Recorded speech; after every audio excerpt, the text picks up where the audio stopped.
Guys, basta magluluto ako ngayon ng rice cake. Bigas na malalaki. Tapos ito, isasalang ko ito mamaya.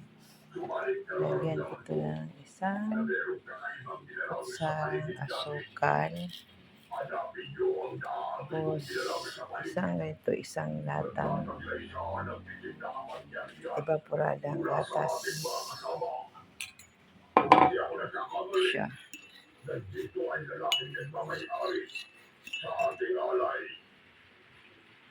Guys.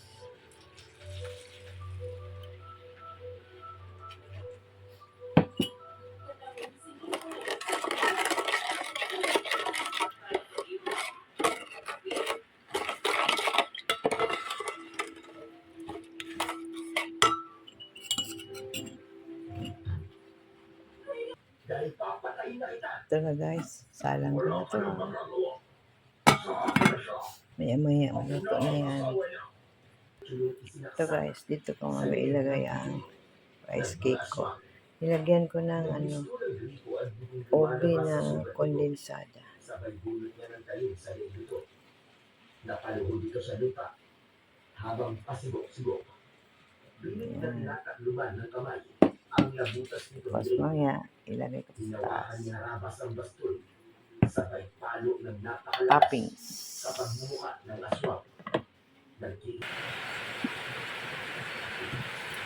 Hello guys. Tuyo na. Hintayin na lang.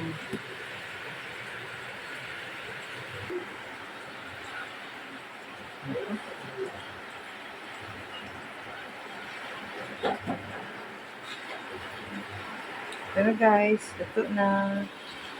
Ilagay ko na dito.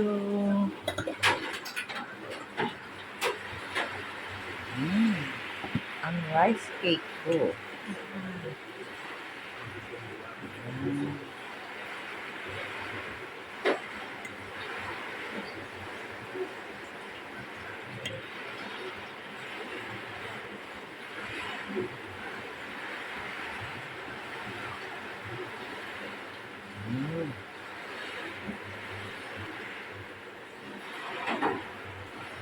Nilagyan ko lang konting kulay. Ubi.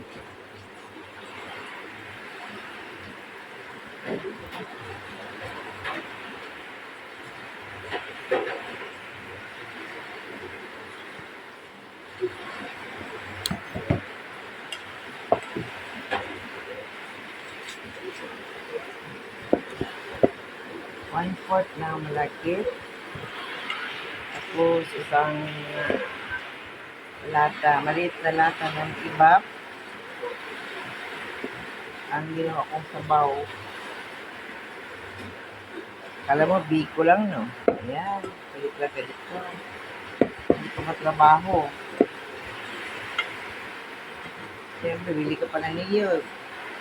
Kata. Talang ito, gatas lang. Okay na siya. Tapos, toppings mo yan ng cheese.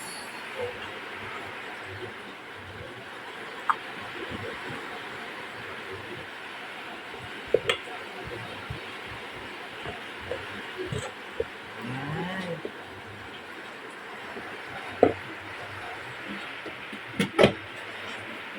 Guys.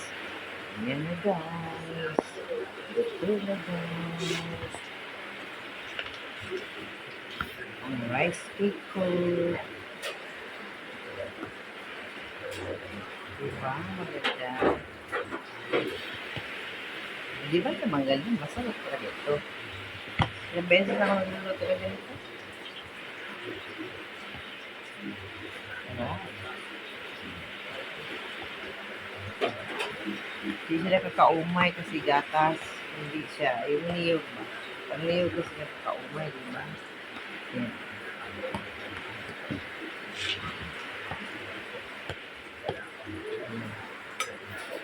Ngayon, may natira pang gatas ng ube, kondensada. Ayan, toppings ko. Up and down ang lalim. Lagyan mo at saka dito sa taas.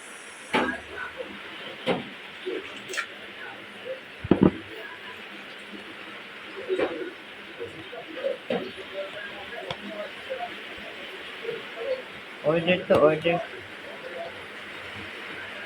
Sino gusto mag-order sa Pasko? Tuan ko. Mura lang naman. Lagyan lang ka isa. Tapos ito mo. Ito na guys.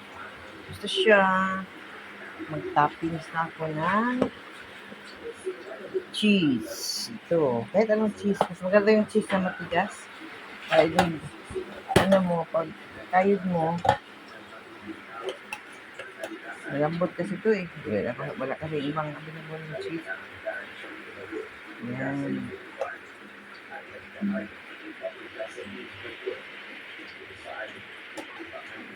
Ano ang lasa nito? Matamis at saka maalat.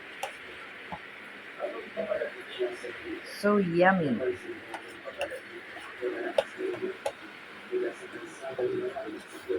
Yummy and tasty.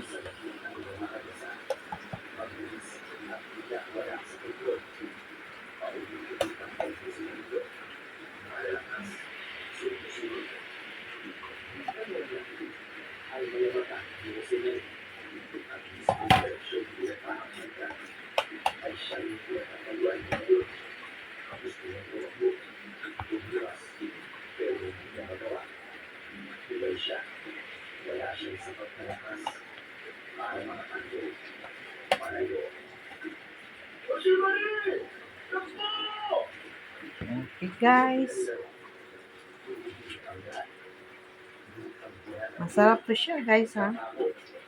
Ubi rice cake. Kasi ubi ang flavor ng gatas na nilagay ko. Thank you guys for watching my videos every day. God bless.